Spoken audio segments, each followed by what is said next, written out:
So I think before we even get started with the official presentation and the slides, maybe just a few words about Textbroker and why we believe we're in a pretty good position to even present some of the things that we've found over the years in terms of scaling your content marketing efforts. Textbroker is a content writing company. In essence, we're a better, faster, easier, less expensive way for companies to get freelance written content. And over the years, we started in 2007. Across our various websites, we've had almost 100,000 different clients sign up at our websites, and we've delivered at this point almost 5 million different pieces of texts to those clients. So we sit in an interesting position where we see just a huge volume of both clients and orders and their orders for various kinds of content for all different kinds of purposes.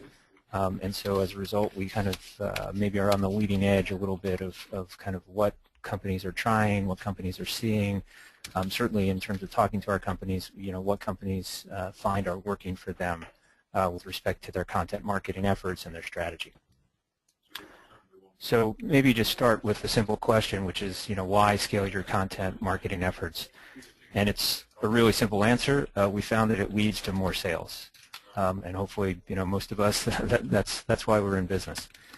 So, when companies produce high-quality content that is findable on the Internet, they produce more sales leads, blogs, white papers, press releases, ebooks. All of these different forms of content help lead customers back to your website and teach them about your products and services. In terms of what content can do, we've got a lot of, I think, pretty interesting and powerful statistics here, but it really boils down to kind of two main things. One is increasing your search engine rankings. So, for example, blogs are just one form of content, but according to Content Plus, blogs give you, almost 4 or 5 times more index pages and almost double the index links.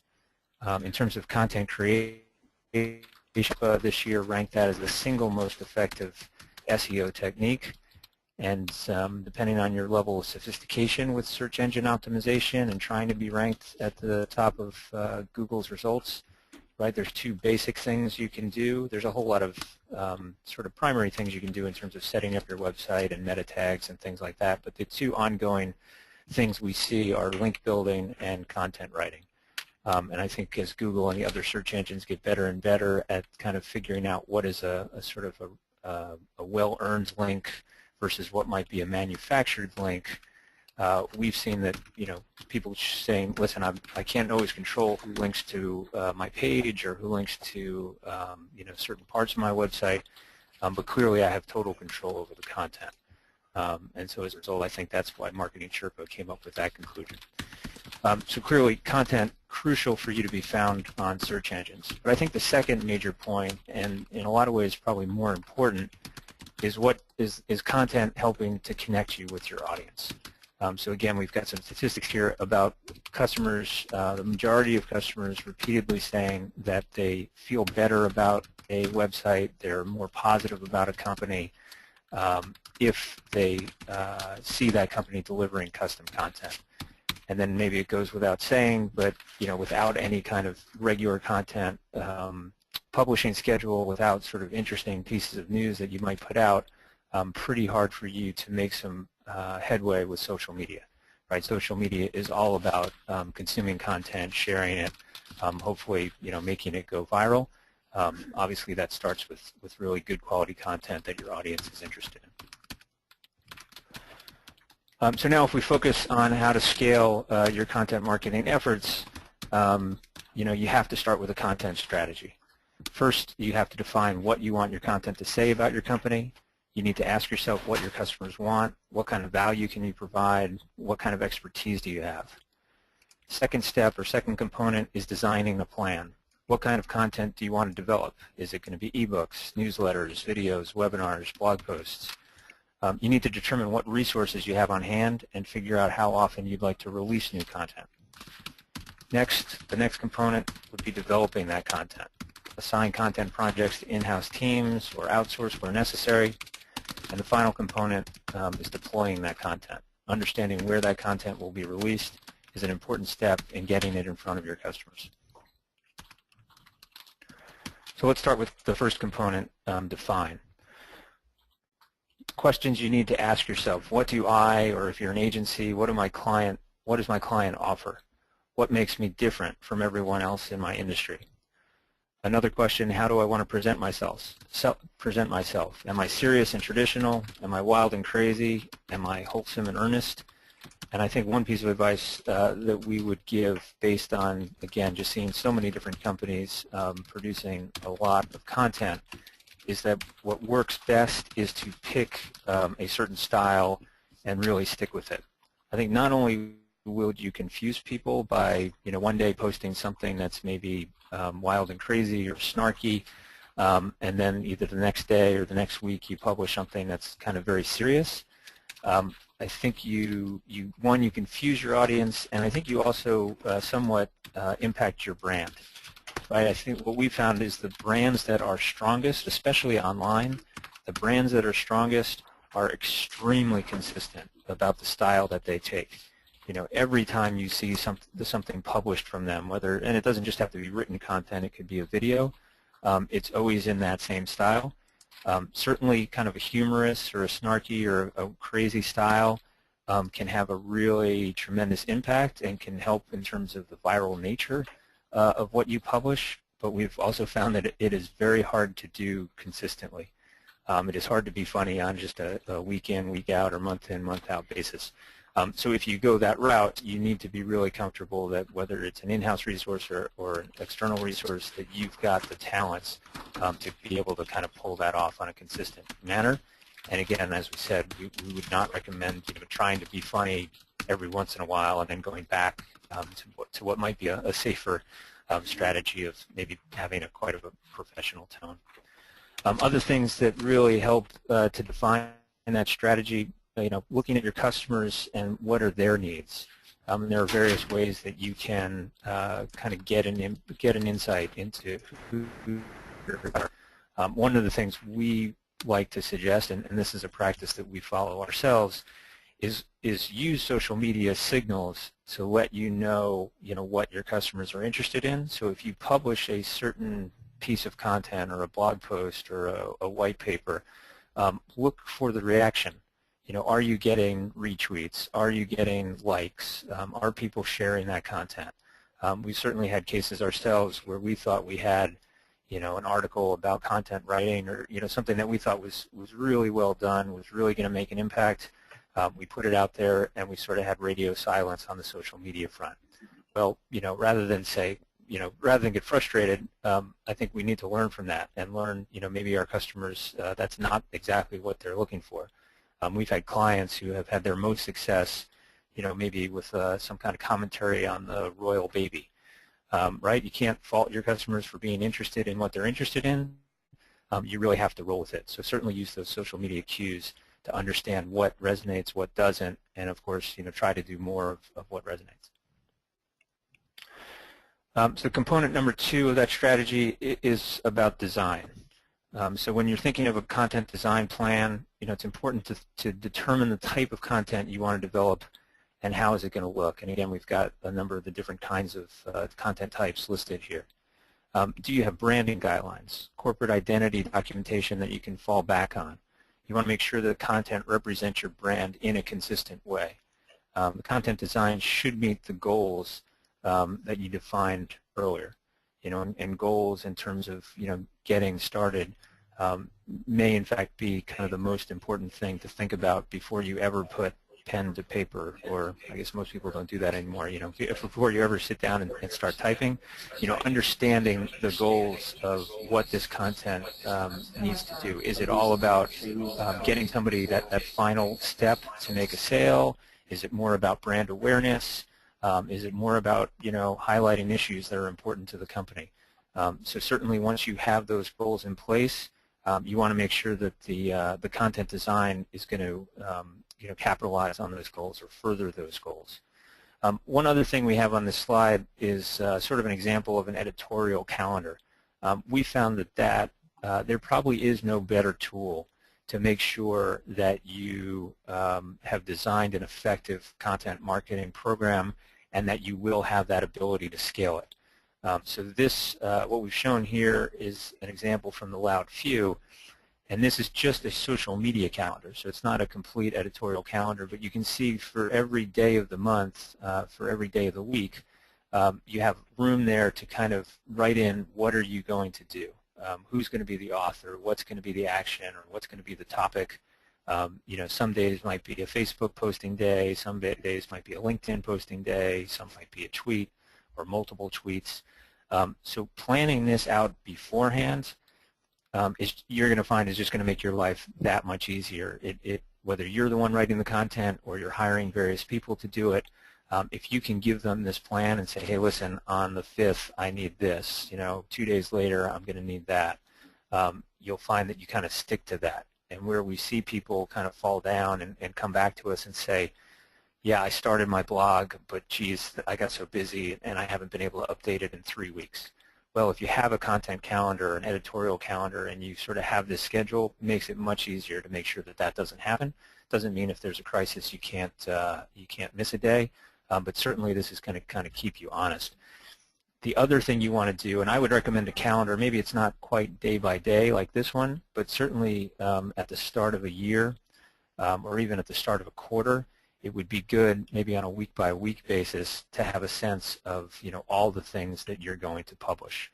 And again, publishing could be text or it could be videos, it could be infographics, doesn't really matter what it is, but really having that sense of what's coming up and what the themes are going to be. And the calendar, just the annual calendar is always great guidance in terms of coming up with good ideas. You know, Halloween is around the corner to the extent, you know, that's what your audience is going to be interested in because, frankly, you know, everybody, or certainly everybody with kids is interested in Halloween. Valentine's Day, Tax Day, you know, the start of the football season. There's so many events on the calendar, you know, that come in, year out. So those are great things to maybe peg a plan to and say, okay, I know when it's, you know, September, you know, I want to do something to relate my product or my service or the information I want to get out there. I'm going to relate it in some way back to the local football team just because I know that that's something that everybody here cares about. So once you've defined and designed, next step would be develop. Certainly this is a place where Textbroker can be of assistance, but I think the one thing that we really always recommend and that we think works best for clients is just that there is consistency. So again, whether you use someone like Textbroker all the time, whether you use us only every once in a while when you really run out of internal resources, you know, it doesn't matter. I think the thing we want to stress is just be committed and make sure you have the resources to have and execute a consistent content marketing plan, you know, and that you've got you know, sort of that plan, you know how you're going to execute it. Certainly developing content can be challenging for a lot of companies. Often you're strapped for resources, you have difficulty generating ideas or having the time to consistently create new content. So when you're trying to scale your content marketing efforts, it's really critical, you know, that you understand where that stuff is going to be written. One thing that's interesting in terms of coming up with ideas that you know, we've seen some of our clients use, and I think in a lot of cases maybe people wouldn't think about this or wouldn't think about a freelance writer or a content writing company providing this service, but it's really brainstorming. So most of the orders we get from our clients, it's, you know, write this blog post or write this product description or write this ebook or white paper. But more and more we're seeing clients who will come to us and say, listen, I have a blog. I have, you know, posted, you know, 100 times over the last couple of years, but I'm just creatively, I'm at a little bit of a loss. I've kind of, you know, hit that writer's block. I'm not quite sure, you know, what should be the next 5 or 10 topics that I should write about that I can sort of put into my editorial calendar and make sure that I execute over the course of the next, you know, 3 months. So the order that they'll give to us will be to one of our authors. It will say, hey, go to my blog. Here's the URL. Go to my blog, look at the kind of things I've written about, and give me a list of 20 or 40 or, you know, 50 ideas or titles, potential titles for blog posts. that's a pretty inexpensive way for you to get some great brainstorming ideas. And again, are you going to like all 20 of the ideas? Probably not. But if you like, half of them or even a quarter of them, it's always, I think, nice to get somebody else's perspective, on what you've done already and what, the next steps might be, what the next blog topics might be. To go a little bit more into how you might outsource your content, certainly we believe we're experts at that, but we're not the only way that you can, sort of get help if you don't have enough internal resources. In our view, there's really three kind of different places where you can go to outsource your content. One would be individual freelancers, and you might find these by posting an ad on Craigslist or getting a recommendation from a friend. And certainly, there are freelancers out there that are, true professionals that can point you to, a dozen or 100 things that they've written for well-known publications. You're sort of hiring them as extensions, so hopefully you will get that personal attention. But one of the downsides we've seen, and one of the reasons, or some of the reasons people actually end up coming to us after having tried that route, one, the price tends to be pretty high. You're in a negotiation, typically every time you need something, unless you always need exactly the same type of thing and you can set a price once. A lot of times if you're using freelancers, it can be a lot of back and forth, a lot of negotiation. We didn't list it here, but you have to, depending on how much you pay that person, if it's over $600 at the moment, you have to worry about 1099s. Making sure that you filed the right paperwork with the IRS, making sure you get that check out to the freelancer. And then probably the single biggest reason I think we see folks maybe move away from individual freelancers is if you've got a really hard deadline, if you've got an editorial calendar with schedules that you're committed to meeting, when you're relying on one person, you do run the risk that, that person themselves have some kind of crisis. Their computer dies, or maybe something worse, and they're sort of called away and really can't focus on the work for some period of time. I think one of the issues we've seen with this, or a few of the issues we've seen with this, again, you can have sort of a back and forth in terms of negotiation.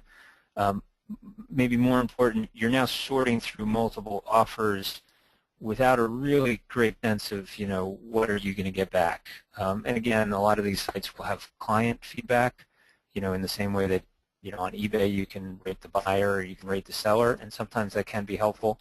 But are you sure that this is going to be the quality that you need for this price? Sometimes just the process itself can lead to unclear timelines, or maybe not getting exactly what you need back at the right time. And again, we will readily admit that we are biased because we are a writing site. But we think there are a lot of advantages from the perspective of using a writing site to outsource your content writing or your content needs. First of all, you can kind of get a set quality for a set price. So for example, the way the Textbroker works is we review every author. We give them a rating between 2 stars and 5 stars, and we don't just kind of leave it at that. We continually go back and review everything that they're writing for our clients and give them updated ratings. And not just ratings, we try to give them, feedback about, why we maybe said that they were a 3-star author instead of a 4-star author. So when you come to Textbroker and you say, hey, I need a 4-star author, I don't want to say it doesn't matter which one you get, but you're going to know that no matter what 4-star author you get, there's going to be a certain standard and quality of the writing from that author. There are certainly options we have to work directly with writers for a set price. We have something called a direct order where you can pick an author that you've found or that you've worked with before and you really like and you want to go just with that author. And we also have the ability to set up teams of authors. So whether it be 2 or 20 or 200 authors you can place on a team. And when you place that order, you don't necessarily care which one of those 2 or 20 or 200 write it, but it's going to be from that set team, and these should all be writers that you've either had pass a test or that you in some way are comfortable with, that they're going to deliver exactly what you need. The turnaround is quick with writing sites, in some cases almost too fast. We've had clients who have placed 100 orders in the morning, and by the afternoon they're getting dozens and dozens back, and they're almost overwhelmed in terms of having the time to make sure they've reviewed it all. And that's the power of having as many authors as we do. I mentioned how many clients have used our service or signed up for our service over the years at the beginning, but from the author side, it's an even more impressive number. Over 250,000 different authors have created accounts with our various websites over the years since we started in 2007. So not only are you getting kind of that scale that can be critical if you have kind of a big content marketing plan, but within that group of authors, you're also getting a really wide range of expertise. It's pretty interesting for us to talk to various clients and have them say, I sent you an order. It was something about nuclear fusion. I thought there'd be no way you have an author who would have an expertise in that topic. And they said, you know what? An author grabbed that assignment and did a really good job. So, there is power in having the scale that a writing site like Textbroker has, in just that we have such a wide variety of authors that we cover, an enormous number of different topics and niches. Typically, we can get the right author to cover the niche that you need. One downside, and again, we would readily admit this, we do have a messaging system, and most writing sites have a messaging system, but typically you're not able to actually talk to the writer. You can't get their phone number or their direct contact information because the website itself is trying to keep communication all within the website, and that the relationship stays over the platform as opposed to somebody maybe trying to go around or contact an author individually. I would say one other advantage to the writing sites, which we didn't mention, is just the absence of payment and paperwork. So when you use a writing site, you do have to pay, but you pay the writing site. You don't have to worry about cutting individual checks to individual various freelance authors, and you don't have to worry about the 1099. We take care of that. Any of the authors in our pool who earn, over the statutory amount, the $600, we'll take care of making sure that they get the right IRS paperwork. So if you are going to use a writing site, just a writing service, just a few pieces of advice, things we try to tell clients, and again, I think this advice is good advice whether you use Textbroker or go someplace else. Certainly you want to, I would probably sum it up by going back to kind of the define and the design components of your strategy and try to communicate as much of that as you can to the author. The more information you can give in your instructions, certainly the better the author is going to do, the more you're going to get back kind of exactly what you were looking for. And we think in terms of those instructions, the title really makes a difference. When authors are determining which assignment they want to write, and on a site like Textbroker, depending on the day, there could be hundreds, if not thousands of different assignments from our various clients available for an author to choose from. The goal is you want the author who really knows your topic and is going to do a good job to choose your assignment. So having a title like order number 725, not a great idea. It might help you internally in terms of managing the content that you get back. But you would be better served by, maybe order 725 : please write, something with a very specific title about the topic that you're interested in. And then I think one of the other sort of advantages of using a writing service is that you're getting, your orders being picked up by somebody. We have mechanisms in place that if the author doesn't, complete the assignment in the time allotted, and most assignments, the allotted time would be about 24 hours. If they do not submit back within 24 hours, our website will automatically pull that assignment from that author and put it back into the overall pool for another author to select. So what we've done is really eliminated that issue of somebody just disappearing on you or worrying that their computer broke or worrying that they got called away for some other reason. In other words, there's almost an unlimited supply of backstop authors if the first author, or and this usually doesn't happen, but if for somehow the second author for some reason is not able to complete the assignment, it's going to go right back to the pool and somebody will pick that up. And then one of the things I think great about writing sites again is that we pretty much guarantee the quality that we're giving to you. So if you order at a 4-star level, if the author does not give you back a text that is 4-star quality, or if they don't kind of follow the instructions in some other way, you can say, listen, you can say, hey, I'd like you to try again, or I'd like you to revise it. If they're still not able to kind of meet your needs, you can reject that order. You do not have to pay us, and the author does not get paid. So really, it is a guarantee that the content you're going to get back is going to meet the guidelines that you set. Turning to kind of the fourth step, or the fourth component of that plan, in terms of deploying the content. Now that you've got it, you've defined it, you've designed it, you've had it written. Deploying obviously crucial and really should be part of that plan or that editorial calendar you set up in advance. So where are you going to post it? And with the search engines, really focusing on what they call duplicate content. So having the same article appearing on 2 different websites or 2 different places. You certainly want to take advantage of any blog post or white paper or any what we would call a content asset.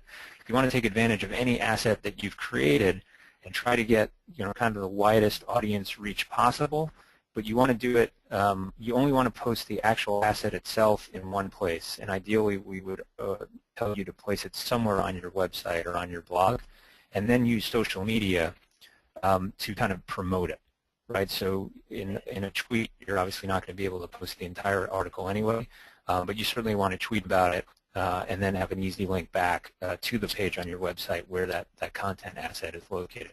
Or you want to put a real short blurb on Facebook or LinkedIn or whatever other social, Google Plus, whatever other social media that you are signing up for and maintaining a steady stream of updates. Again, don't post the entire thing there, but post maybe a short summary, again, with that link back to your site where that content asset is located. And then I think the last point we would make, and this probably is, before you even have the content written, you do want to give some thought to keywords, but you want to think about those keywords both in terms of the author instructions, again, whether it's an in-house author or an outsourced service. Hey, these are the keywords that when somebody searches on Google or Bing, we want to, have our content show up for. So that's kind of a critical piece. In addition to titles, you want to give a lot of thought to the keywords as well. And then again, use those keywords again when you're promoting and deploying your content. So if you're going to promote it on Twitter, make sure whatever the most important keyword gets into that tweet in some way. So again, those keywords are all tying back to the post that you've got. So I think that's it, and I know Dave will come back and open it up to questions in a minute. But in conclusion, certainly scaling your content efforts can scale revenue and increase your engagement with your customers or with your prospective customers. Certainly to scale efficiently, we feel, and we've seen clients with the most success having a really clear content strategy and content plan. And again, always want to remind you that services like Textbroker are here to provide you with additional resources at both a very reasonable price and with great scale and speed. And again, I think one thing that we see from the thousands and thousands of clients and literally the millions of texts that are being, requests are being submitted through our various websites, is that we really, again, I will admit we're biased, but we really haven't seen another site or another method of producing content that can really match the combination of price, quality, speed, and service that we provide. So, finding a site that can kind of combine those 4 elements to get you back what you want at the right quality, at the right price, at the right time, and with the kind of service we provide, I think something that's critical, and I think a big reason that we have seen as many clients and as many orders as we have. And so with that, I'll turn it back to Dave. All right, great, Philip. Thank you. That was a great presentation, and we have a lot of questions. People were really interested in what you had to say. So let me just dive right in here. One of the first ones we got was regarding style. I believe this was in an earlier section of the presentation. If several writers contribute to the same blog, can they each have their own style? I believe that was in the section where you're discussing how you want to keep it consistently, because it's consistent with the messaging. Yeah, and that's a good question, and I think this goes back to some of the advice we had in terms of coming up with the order instructions or the best way to use a writing service. Authors, especially freelance authors, people who are making a living or maybe a second income, doing freelance writing and working for a site like Textbroker, they are very adaptable, and they're either adaptable or they won't take the assignment. In either way, you would win. So if you have a particular style on your blog, my point is that if you kind of explain that style, or even if you just point, in your instructions, you point back to your blog and state very clearly, I want, these new blog posts to be written in that same style and tone. Not only our authors, but I think any really good professional freelance author will be able to match that. And like I said, within our site, because we have so many thousands and thousands of authors, if an author looks at that order and goes, oh, okay, I have to go to this URL and I have to write in that style, oh, geez, you know what, that's not my style, or that's not a style I'm easily going to mimic, they won't take the assignment because, like I said, if you reject it, they don't get paid. So I think if style and consistency is critical, I think you can still use multiple authors, whether they be in-house authors or outside, but I think it's really important to make sure that you are being very clear with what you want. And again, example, to the extent you can summarize it in some bullet points, that's fantastic, but we find examples are probably the best and most clear way to get the style and tone across. So if you have a blog with multiple blog posts or years of blog posts, it's not unreasonable to ask an author to kind of go back, read a few of those, and sort of stick to that style. I'm not sure if the question was maybe, would it make sense to have multiple styles within the same blog? And I think the answer is that would be okay, but I think you'd want to attach different names to it. One thing we didn't mention is that, we in essence are ghostwriters. So our authors are not expecting, they hand over the copyright to our clients once the assignment is accepted. And not only are they thus handing over the copyright, but they're, if you ask for this, you can have the right to put your own name on that author's work. So again, just like a celebrity might put their own name on a ghostwritten book, it works the same way.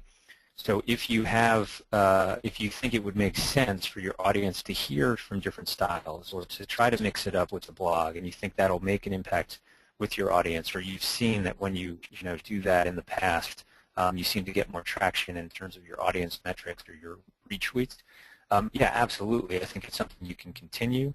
And in that case, you might actually, in your order instructions, say, I want a unique point of view, or I want a unique style, and just make sure that you pick a name to attach to this. So again, if it's ghostwritten, you could put it under your name and somebody else in your company, or you could kind of figure out what the various personalities are of your various contributors to your blog. But I think that part should be consistent. So if you're going to put some things under your name, all the things under your name should have a similar style. If you're going to put things of different style, then have use a different name or use a different employee within your company and sort of use that as the person posting with that second style. Okay, great. Let's see. There's some questions about how do you know authors won't plagiarize content? That's a great question, and I think, to be honest, one advantage that writing sites have over both, sort of individual freelance authors and the bidding sites that we talked about. I didn't mention this, but I should have. We run every submission from our authors through something called Copyscape. Copyscape is kind of an industry standard for doing a plagiarism check. You can kind of go there yourself and kind of test content on your own page to see if it's showing up on other sites across the web.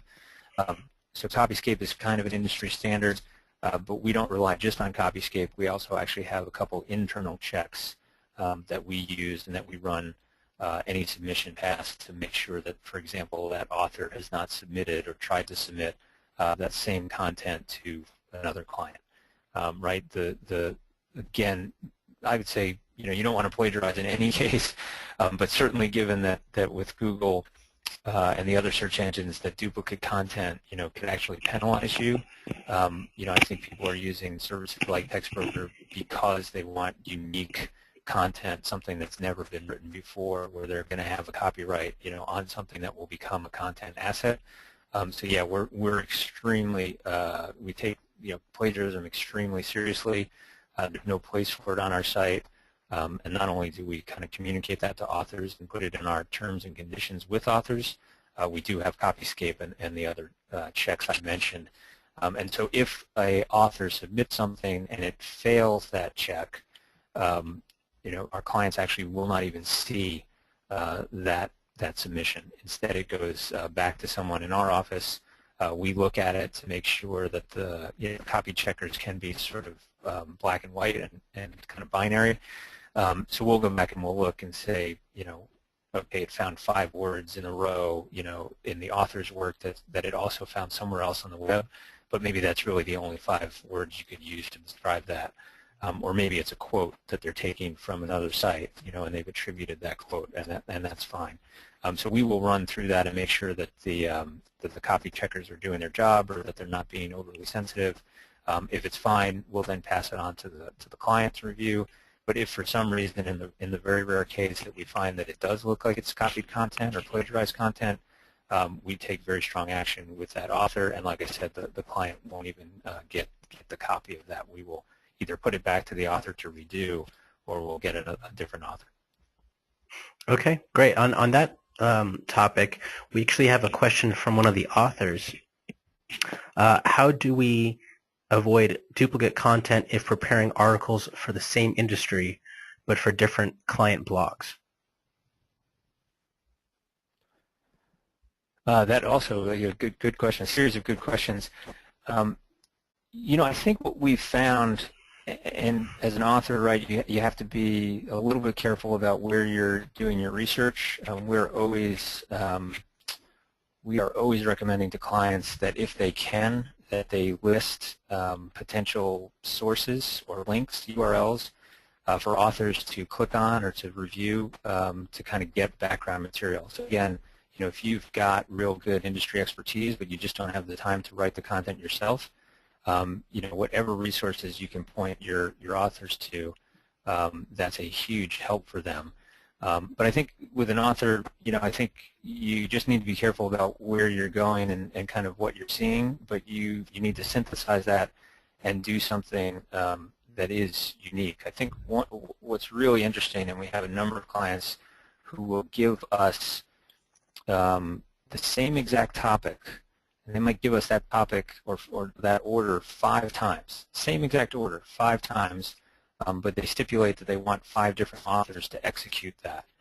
And again, being human beings, those 5 authors will come up with 5 different ways to say it. Right? We just don't see cases where 2 different authors starting from 2 different places, end up writing exactly the same thing, or even, mostly the same thing. So again, one of the advantages of using Textbroker and the fact that we have so many different authors. I would say in terms of author advice, if you feel like you can't come up with, a second or third or fifth version of a similar topic for now, let's say the 5th client, what I would sort of say that's an assignment you shouldn't pick up. right? The good news is we have a lot of authors. Somebody else will pick up that assignment, and they should be able to execute it. And again, once you put it in a different person's hands, we find that the output is very different. Again, even if you tell authors to use a particular style and to use the style, let's say, of your blog and your previous blog posts, even when they have those instructions, they're going to come up with remarkably different texts. Okay. We have a question about the white label services. Someone has a website that offers packages. Now, through the reseller white label program, can someone order specific amounts of projects, such as 5 blogs, 1 article, and 1 press release per month? Sure. Yeah. So we certainly have companies that we have partnered with that have their own client base, and whatever service they offer, they don't exactly offer content writing, but content writing is a is a good comparable service, or a good add-on service for them to offer. It makes sense with whatever else they're doing. And a good example might be a company that has a variety of search engine optimization tools, and they they can help kind of look at your website and figure out, is your website doing well on the search engines? Is it not doing well? Does it need something? A lot of times they will end up saying, you know what, you really could use some additional content or revised content, focused on particular keywords. But these companies are software companies. They're not really designed to do the writing. So they will then, use Textbroker as one of the services, and in some cases they might mention our name, in some cases they might not, and then offer it's a way for them to offer content writing under their brand and within their suite of services. And sometimes they will just do it similar to what Textbroker does, where you can order, anything you want, any number of words, 2-star, 3-star, 4-star, 5-star, to different quality levels. But sometimes they will, just to make life a little bit simpler, they will come up with a package and say, hey, for this price, you can purchase, 5 blogs. Again, those orders will come to us. Our authors will execute that, and then we'll send it back to our partner, who will then kind of put it in the right place. And another good example is some of the partners we have, might be integrated with a content management platform or content management system. And so it's a real advantage for their clients to be able to order content from within the content management system, and then have the submitted text, once the author is done, have that come back to exactly the right place that they want to publish it. So it avoids copying and pasting. It avoids having to create a whole separate Textbroker account and log in and give us payment information. So yeah, we found some examples where having a partner who can integrate content writing into what they do is kind of I hate this phrase sometimes, but it's sort of a win-win-win. It's a great additional service for that partner. It's a great service for their clients to take advantage of. And of course, it's good for Textbroker because it's more work for our authors, and hopefully a quality service that we're providing. Okay, great.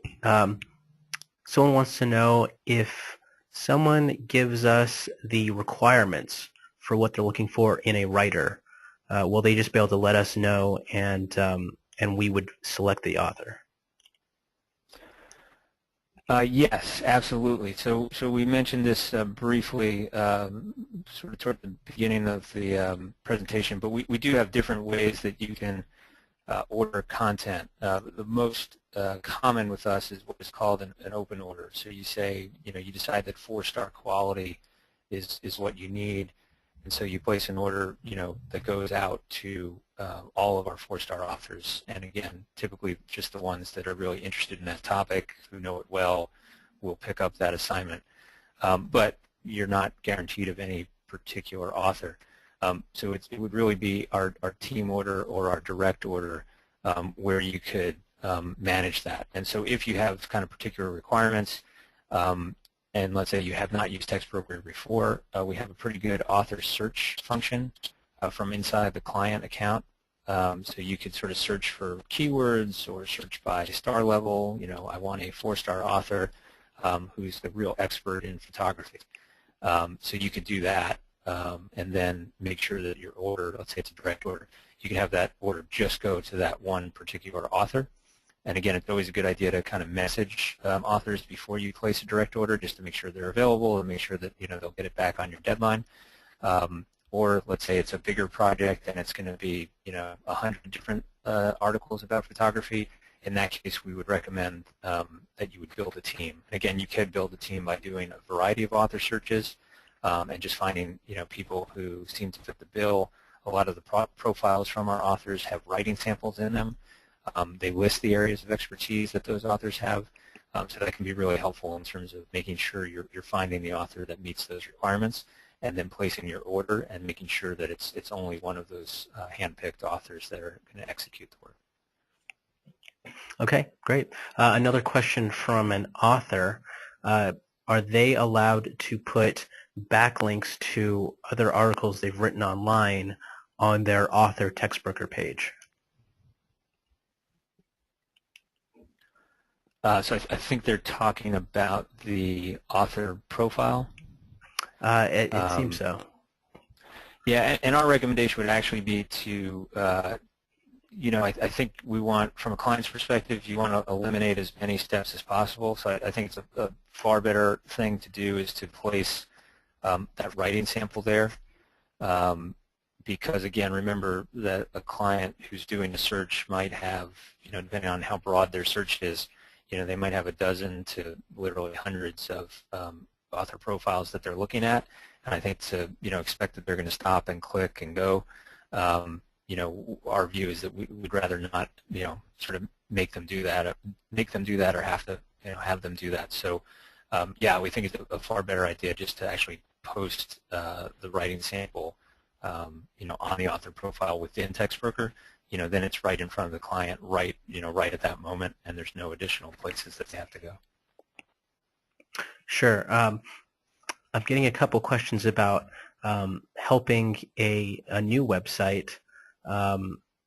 Obviously, Textbroker can help with the content, but there's some questions about design, and I don't know if you want to elaborate on this, but the focus is for Textbroker on content, not actually helping out individual websites with design or anything like that.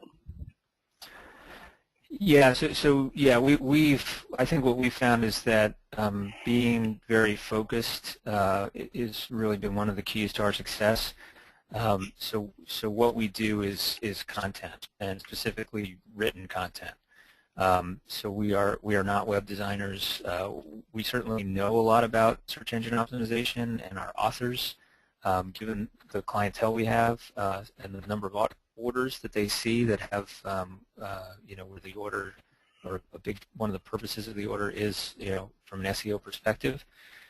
So we certainly have a lot of SEO knowledge within our own team and within our freelance author pool, but we are not an SEO agency, right? So if somebody came to us and said, hey, I need you to kind of take over my SEO, that wouldn't be something we would do. The same would be with web design.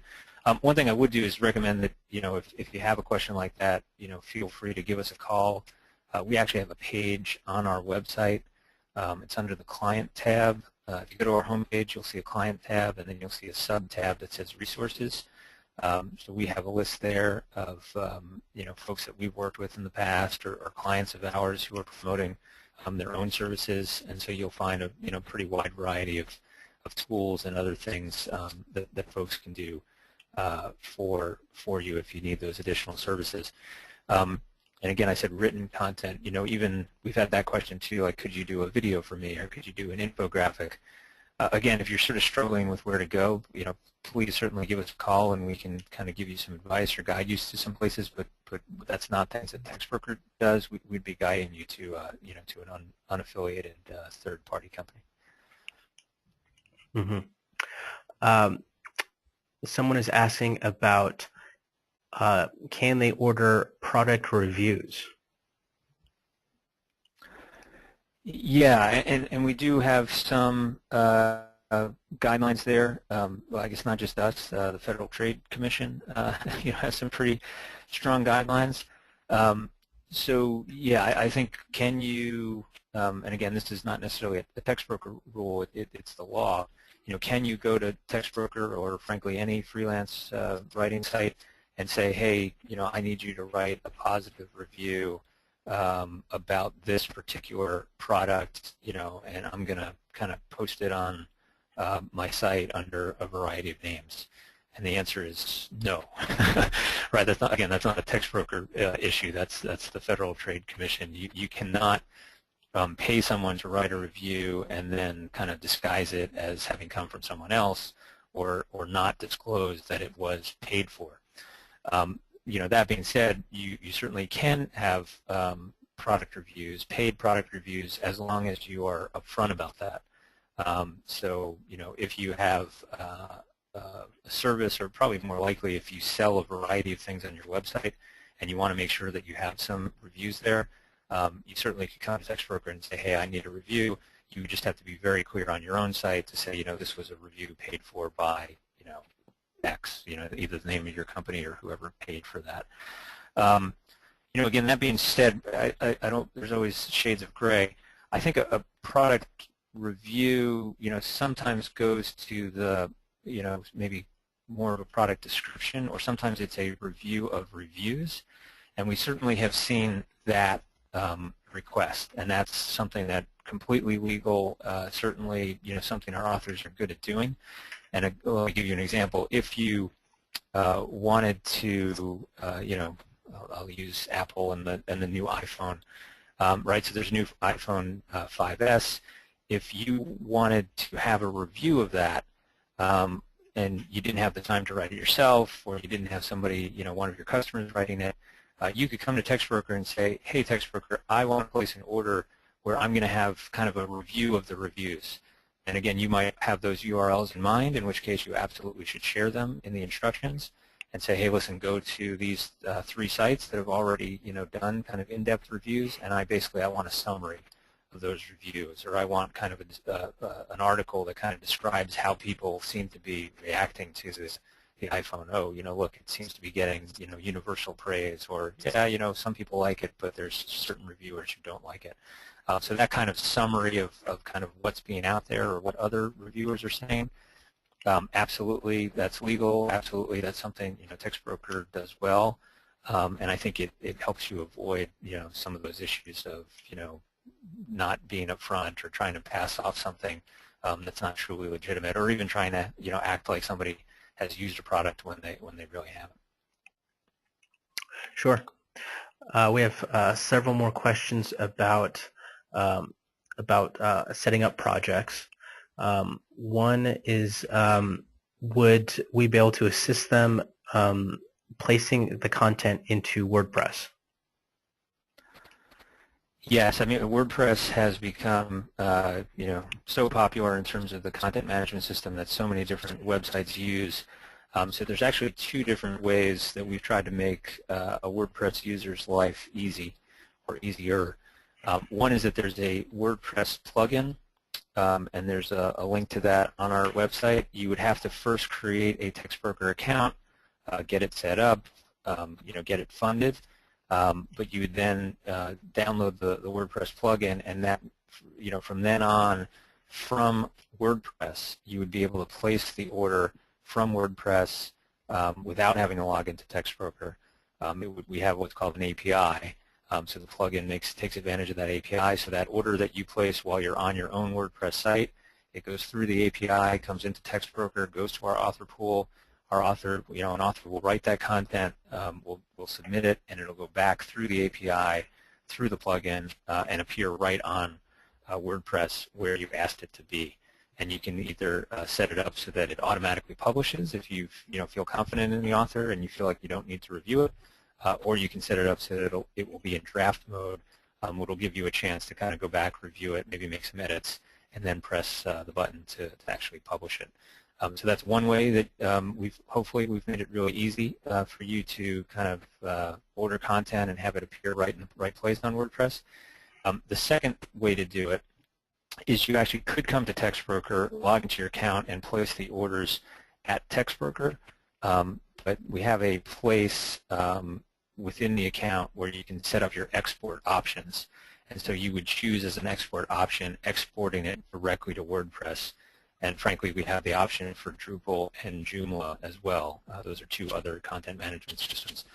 So you would set it up that you place the orders at Textbroker, but as soon as that author is done and you're satisfied and you either accept the order or you let a certain number of days pass by, and so it auto accepts, the content will then automatically be pushed out, and it will appear again, in the right place within WordPress or within Drupal or Joomla. The reason you would use, the reason you might log into Textbroker to place the order as opposed to doing it from within WordPress, certainly is if you have multiple orders. So we have some clients who, they need 50 things written, and they want them all exported back to WordPress. It can be a little bit easier to do a mass or bulk upload of orders from within Textbroker than using the plugin. Okay, great. On that topic, someone's asking about scalability. Is there a different way of going about things either in project management or in any sort of pricing if someone needed 100 posts as opposed to 1,000 or more? Well, I think Textbroker is an excellent option. Even if you just need one blog post a month or every few months. But yeah, I think we kind of really shine when somebody needs to scale. And a good example with that would be, let's say product descriptions. E-commerce companies tend to have, far more individual web pages than other websites just because they need a page for every single product that they sell. And so, yes, absolutely. If you have 10,000 products, and let's say all you have is the manufacturer's description of those various products, the problem with that is so does every other website that sells those products, right? So one, you have to worry about duplicate content.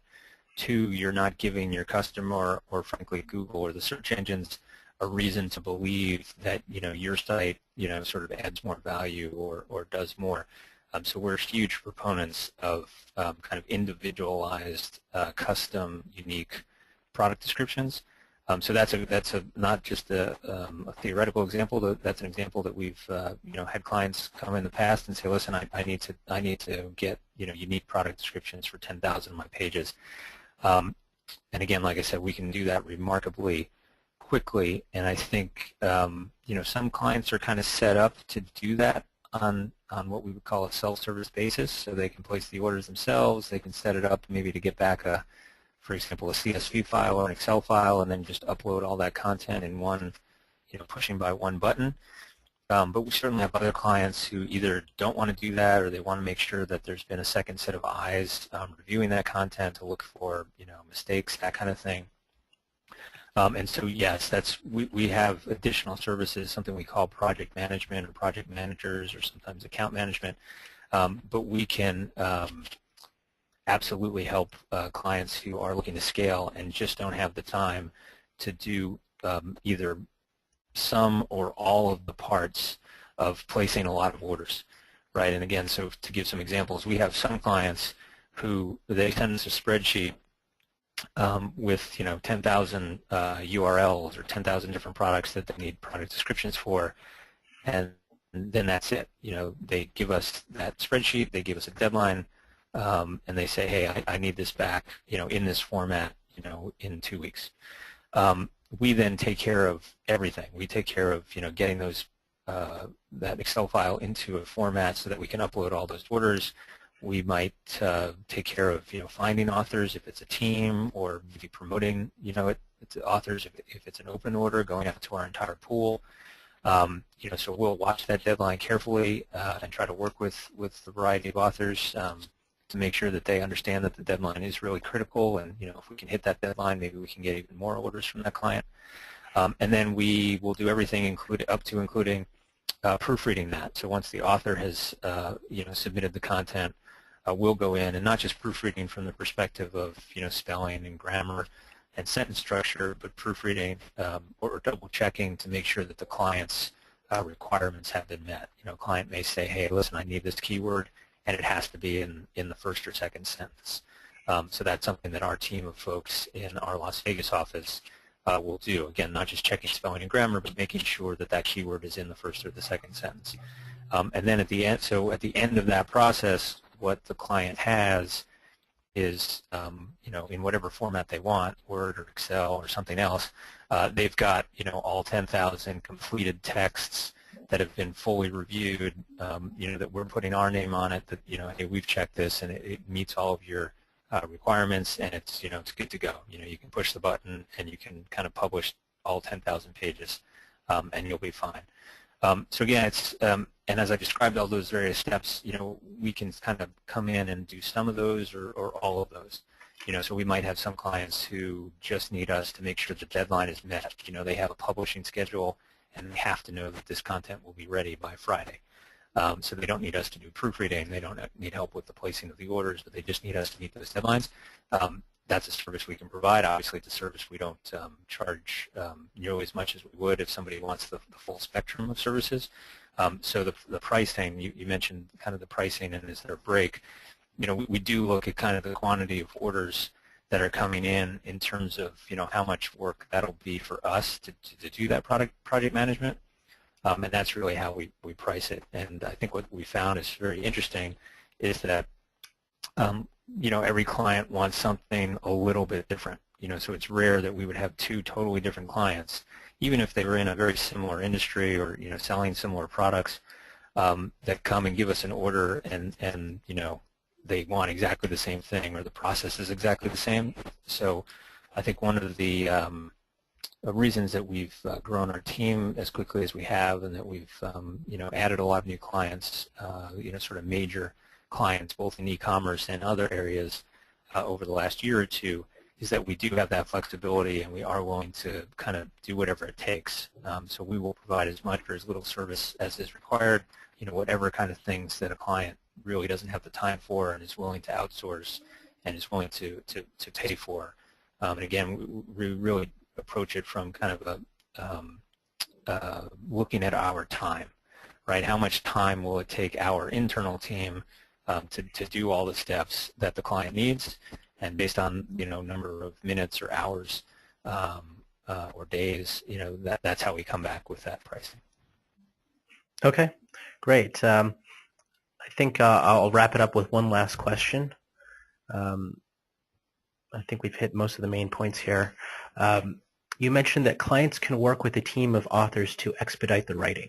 Since I have had numerous articles written by Textbroker authors, this team concept would seem to facilitate article development. Can you please discuss this in more detail and how it works? And sorry, Dave, you said that would facilitate article development? Right, as far as creating teams and setting that up. Yeah, I mean, I would say that, and I'm not quite sure what the person meant by the word development or article development. I mean, if the intention is, would that help get kind of articles that are, exactly in line with what you need and what your style is and what you're looking for and meeting the goals of your content marketing plan. Yeah, I think teams are certainly a good way to go. I think one of the things that, and we've seen this, and we've actually talked to our authors about this as well. We have seen team orders were not something that were available, the day we launched Textbroker. I think we introduced the concept of a team order roughly 2 years ago. And what's been interesting to see is that it really is a concept that I think has resonated with a number of our clients. So we are seeing a kind of a higher percentage of our orders coming in as team orders.